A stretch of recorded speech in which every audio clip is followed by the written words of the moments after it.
Good morning बच्चों, मैं जितेंद्र कुमार शर्मा स्वागत करता हूं आपका आज की कक्षा में। आज की कक्षा में बच्चों हम पढ़ने वाले हैं कक्षा 4 की पर्यावरण अध्ययन की पुस्तक अपना परिवेश का 18वां अध्याय, जिसका नाम है घर की बात। प्यारे बच्चों, घर की बात के जो पिछले 2 भाग हैं इस पाठ के, उनका अध्ययन हम कर चुके हैं, जहां हमने यह समझ बना ली थी कि घरों को उनके बनावट के आधार पे हम कितने भागों में बांट पाएं। यानी हमने समझा था कच्चे घरों के निर्माण के बारे में और पक्के घरों के निर्माण के बारे में। साथ ही साथ हमने यह भी समझ बनाई थी कि घर होता क्या है, यानी हम किस स्थान को घर कह सकते हैं। हमने जाना था ना, ऐसा रहने का स्थान जहां पर हम परिवार के सदस्यों के साथ में रहते हैं, उस भवन को हम घर की संज्ञा देते हैं। बच्चों, इस घर के निर्माण में उपयोग में ली जाने वाली जो अलग अलग प्रकार की सामग्री है उसके बारे में भी हमने समझ बनाई थी। बच्चों, साथ ही साथ हमने यह भी जाना था कि जो प्राचीन समय है और वर्तमान काल है, इन दोनों के बीच में इस गृह निर्माण या घर निर्माण की जो प्रक्रिया है उसमें कौन कौन से बदलाव हमें देखने को मिलते हैं। बच्चों, आपके मन में विचार आता होगा, कुछ लोग बड़े बड़े मकानों में रहते हैं, कुछ लोगों के मकान एक मंजिला होते हैं, कोई पक्के मकानों में रह रहा है, कोई कच्चे मकानों में रह रहा है। किन्हीं लोगों के पास में मकान नहीं होते, वो टेंट या तिरपाल लगा करके अस्थायी भवन बना करके रहते हैं। और आपको याद भी होगा कक्षा 3 में हमने जाना था गाड़ी में घर, बहुमंजिला इमारतों के बारे में, एक मंजिला इमारतों के बारे में।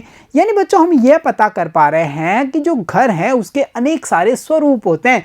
अब वो और कौन कौन से स्वरूप होते हैं जिनके बारे में हमें जानना चाहिए। साथ ही साथ इन अलग अलग प्रकारों के जो स्वरूपों के घर हैं उनका निर्माण किन किन परिस्थितियों में होता है। ऐसी कौन सी विशेष परिस्थितियां आ जाती हैं कि अलग अलग प्रकार के जो घर है वो हमें देखने को मिलते हैं। तो बच्चों, आज की इस कक्षा में हम चर्चा करेंगे घर के अनेक स्वरूपों के बारे में। ये कहाँ निर्मित होते हैं या इनके जो अलग अलग स्वरूप हैं वो कौन कौन से होंगे, उन्हें हम कहाँ देख सकते हैं। जैसे हम बहुमंजिला इमारतों को बड़े बड़े शहरों में देख पाते हैं, जो कच्ची बस्तियां हैं उन्हें हम बड़े बड़े शहरों के बाहर या शहरों के आसपास देख पाते हैं। ऐसा क्यों होता है, इन बस्तियों का निर्माण क्यों किया जाता है, इन सब के बारे में बच्चों आज की इस अध्याय में, जो आज की हमारी कक्षा है उसके अंदर हमें बताएगा कविता का घर इस सब के बारे में। तो चलो बच्चों, पाठ को शुरू करते हैं। समय के साथ मुझे बनाने के तरीकों में अनेक बदलाव आए, लेकिन मैं नहीं बदला। यानी कि बच्चों, चाहे घर कैसा भी हो उसे आज भी घर की संज्ञा ही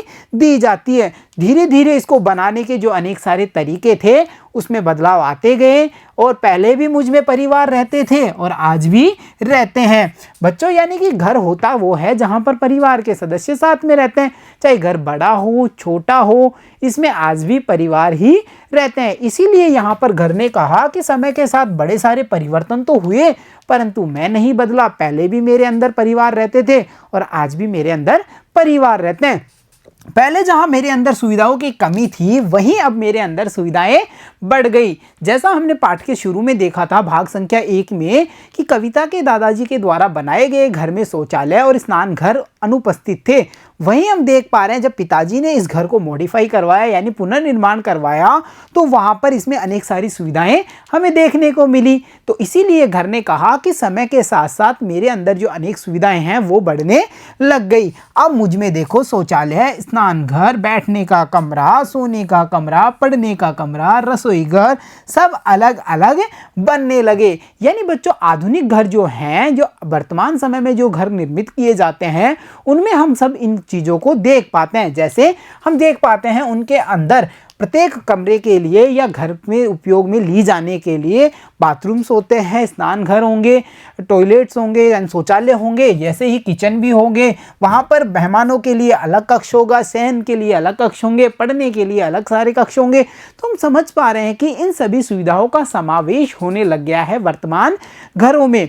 बच्चों, आपको याद होगा जब पहिए का आविष्कार हुआ था, हमने जाना था ना कक्षा 3 में यातायात के साधनों में, जब पहिए का आविष्कार हुआ था उससे पहले जो मानव था वो जंगलों में रहता था, घुमक्कड़ जीवन जीता था।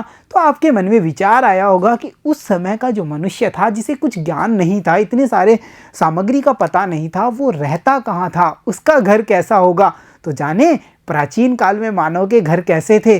तो देखो बच्चों, घर बताता है बहुत समय पहले जब मनुष्य घुमक्कड़ था तब मैं कैसा था। यही प्रश्न हमारे दिमाग में भी आया ना कि तब घर का स्वरूप कैसा था, तो घर बताता है मानव पहाड़ों में बनी गुफाओं को घर के रूप में उपयोग में लेता था। और यहाँ पर हम देख पा रहे हैं प्राचीन मानव को, आदि मानव को, जो गुफाओं के अंदर ही रह रहा है। तो हम समझ पा रहे हैं कि प्राचीन काल में जो मानव है वो पहाड़ों में बनी हुई गुफाओं के अंदर रहता था और ये गुफाएं ही काम करती थी उसके घर का।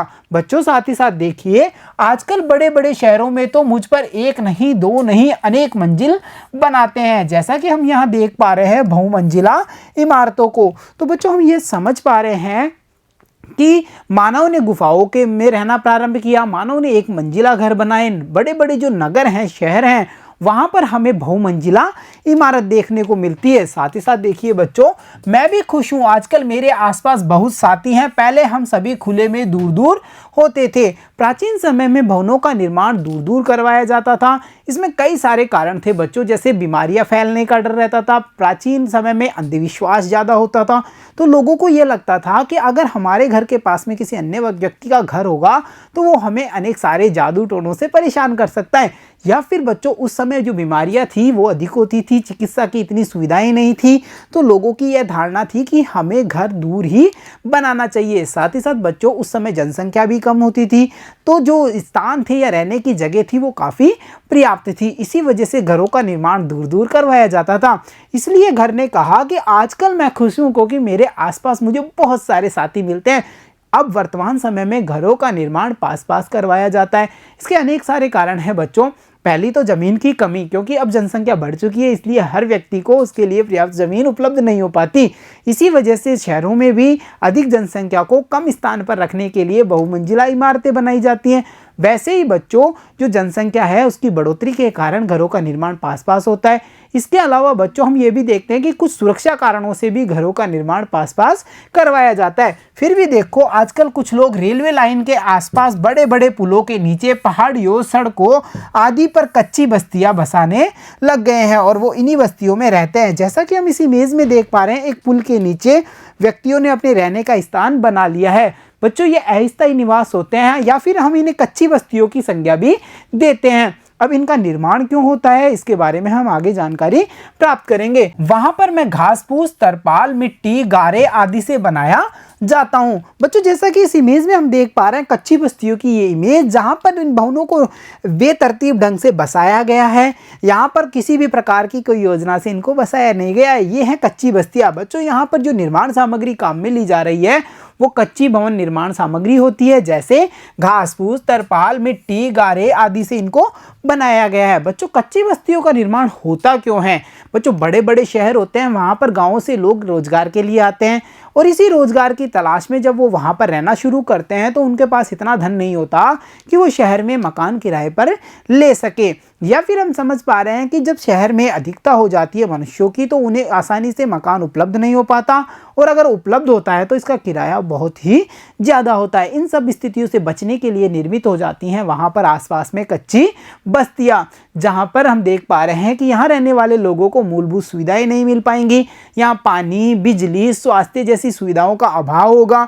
गंदे पानी की निकासी की यहाँ उचित व्यवस्था नहीं होती। तो हम समझ पा रहे हैं कि इन लोगों को यहाँ रहने में काफ़ी कठिनाई होती होगी। बच्चों इसके अलावा देखिए, साथ ही साथ कुछ लोग पुल के नीचे यानी ओवर ब्रिज के नीचे भी रहते हैं और उसे ही अपना घर मान लेते हैं। जगह की कमी के कारण कई लोग मुझे बहुत पास पास बनाते हैं और आवश्यक सुविधाएं भी नहीं होती हैं, यानी शौचालय, स्नान घर जैसी सुविधा भी इन आसपास बनी हुई जो झुग्गी झोपड़ियाँ कच्ची बस्तियाँ होती हैं इनमें होती नहीं है। तो हम समझ पा रहे हैं कि समय के अनुसार या परिस्थिति के अनुसार हमें जो घर हैं उसके अलग अलग स्वरूप देखने को मिलते हैं। बच्चों यहाँ पर हमने घर के अनेक सारे स्वरूपों के बारे में विस्तार से समझा, चाहे एक मंजिला इमारतें हों, चाहे बहुमंजिला इमारतें हों, चाहे कच्ची बस्तियां हों, घर पास पास क्यों बनाए गए, आजकल जो घरों का स्वरूप है वो हमें कैसा दिखता है, प्राचीन समय में मानव गुफाओं में क्यों रहता था, इन सब के बारे में इस भाग में हम जानकारी प्राप्त कर चुके हैं। तो चलो बच्चों अब कुछ आसान से प्रश्नों को हल किया जाए और अपने ज्ञान को बढ़ाया जाए। तो बच्चों शुरू करते हैं, सोचिए और बताइए। सोचिए और बताइए में हमारा पहला प्रश्न है, कच्ची बस्तियां क्यों विकसित होती हैं? बच्चों जब हमने कच्ची बस्तियों के बारे में जाना था तो हमने इस पर विस्तार से चर्चा की थी। कच्ची बस्तियों का निर्माण शहरों के आसपास या बड़े बड़े महानगरों के आसपास हमें देखने को मिलता है। ये लोग वो होते हैं जो गाँवों से रोजगार की तलाश में यहाँ पर आते हैं। शहरों में इन्हें मकान उपलब्ध नहीं हो पाते, या उपलब्ध भी होते हैं तो उनका किराया बहुत ज़्यादा होता है, जिसे ये मतलब इसे वहन नहीं कर सकते, इस चीज़ को ये वहन नहीं कर पाते, इनके पास इतने पैसे नहीं होते। इसलिए फिर धीरे धीरे इन जो शहर हैं इनके आसपास या शहर से बाहर की ओर इन कच्ची बस्तियों का निर्माण होने लग जाता है। तो हम कह सकते हैं कि कच्ची बस्तियों का निर्माण रोजगार की तलाश में आए बाहर से आए हुए व्यक्तियों के द्वारा किया जाता है, क्योंकि इन्हें यहाँ रहने के लिए पर्याप्त जगह नहीं मिल पाती या इनके पास इतना धन नहीं होता जिसके द्वारा ये यहाँ पर रहने की व्यवस्था जुटा सकें। तो फलस्वरूप यहाँ पर निर्मित होती हैं कच्ची बस्तियाँ। बच्चों अब बढ़ते हैं अगले प्रश्न पे। अगला प्रश्न है, वहाँ रहने वालों को क्या क्या समस्याएं होती होंगी। और इसके बारे में भी हमने जाना था कि कच्ची बस्तियों में रहने वाले लोगों का जीवन आसान नहीं होता। उन्हें पानी, बिजली, स्वास्थ्य जैसी सुविधाओं से वंचित रहना पड़ता है। इनके लिए काफ़ी संघर्ष करना पड़ता है। यहाँ पर कई सारी बीमारियाँ फैलने का खतरा रहता है। साथ ही साथ हमने यह भी देखा कि जो गंदा पानी है उसके निकास की भी यहाँ उचित व्यवस्था नहीं होती। तो ये वो सारी समस्याएं हैं बच्चों जो कच्ची बस्तियों में रहने वाले लोगों को झेलनी पड़ती हैं। इसके अलावा देखते हैं आज का अगला प्रश्न। हमारा अगला प्रश्न है, जिनके पास घर नहीं होते वे कहाँ रहते हैं। बच्चों देखो, इस बारे में हम कई सारी स्थितियों को अवगत कर सकते हैं, जैसे कि जिनके पास घर नहीं होंगे या तो वो किराए के मकान में रहते हैं ना, कई सारे किराएदार हमारे आसपास हम देखते हैं। बच्चों अगर मानो उनके पास में किराए के पैसे नहीं हैं तो वो कच्ची बस्तियों का निर्माण करके रहते हैं। अगर उन्हें कच्ची बस्तियों में जगह नहीं मिलती तो वो जो खुले हुए पुल हैं या पुल के नीचे ही अपना आवास बना लेते हैं, अस्थायी आवास बना लेते हैं और वहीं रहना शुरू कर देते। तो हम कह सकते हैं या तो किराए के मकानों में या कच्ची बस्तियों में, या फिर हमने जाना कि वो ओवरब्रिज या पुलों के नीचे ही रहना शुरू कर देते हैं। तो ये वो स्थितियां हैं जिनके पास घर नहीं होगा वो कहाँ पर रहेंगे। बच्चों अब देखते हैं आज का अगला प्रश्न। और हमारा अगला प्रश्न है, हमें रहने के लिए घर क्यों चाहिए। भाई पूरे अध्याय में हमने चर्चा की घर चाहिए, घर ऐसा होता है, घर कच्चे होंगे, घर पक्के होंगे, पर हमें रहने के लिए घर चाहिए ही क्यों। देखो बच्चों, घर कैसा भी हो वो हमारी सुरक्षा करता है। गर्मी, सर्दी, बरसात या बाहरी जो भी तत्व हैं उनसे रक्षा करने के लिए हमें इस घर की आवश्यकता होती है। तो हम कह सकते हैं हमें रहने के लिए घर सुरक्षा के कारणों से चाहिए। यहाँ पर हम हमारे परिवार के सदस्यों को साथ में रखते हैं जिसके कारण उन्हें भी सुरक्षा उपलब्ध होती है। तो इन सुरक्षा कारणों से हमें घर की आवश्यकता पड़ती है। तो देखा बच्चों, आपने आज की इस कक्षा में हमने घर के अलग अलग स्वरूपों के बारे में चर्चा की। साथ ही साथ हमने यह भी समझ बनाई कि जो अलग अलग घरों के स्वरूप हैं वो हमें किन किन कारणों से देखने को मिलते हैं। जहां रोजगार की तलाश में हमने देखा कि लोग गांवों से चल करके आते हैं और घर नहीं मिलने के कारण कच्ची बस्तियों का निर्माण कर लेते हैं। वहीं पर ही हमने ये देखा कि शहरों में ज़मीन की कमी होने के कारण अधिक जनसंख्या को कम स्थान पर रखना होता है। इसी वजह से बहुमंजिला इमारतों का निर्माण किया जाता है। गाँव में ज़मीन की अधिकता होने के कारण पूर्व में या पहले जो घर थे वो दूर दूर बनाए जाते थे। वहीं हम आज देख पा रहे हैं कि जो घरों का निर्माण है वो पास पास किया जाता है। तो देखा बच्चों, आपने आज की इस कक्षा में हमने घर के जो अनेक सारे स्वरूप हैं उनके बारे में विस्तार से समझ बना ली है। तो प्यारे बच्चों, आज की कक्षा में इतना ही। मिलता हूँ आपसे अगली कक्षा में, तब तक के लिए धन्यवाद बच्चों।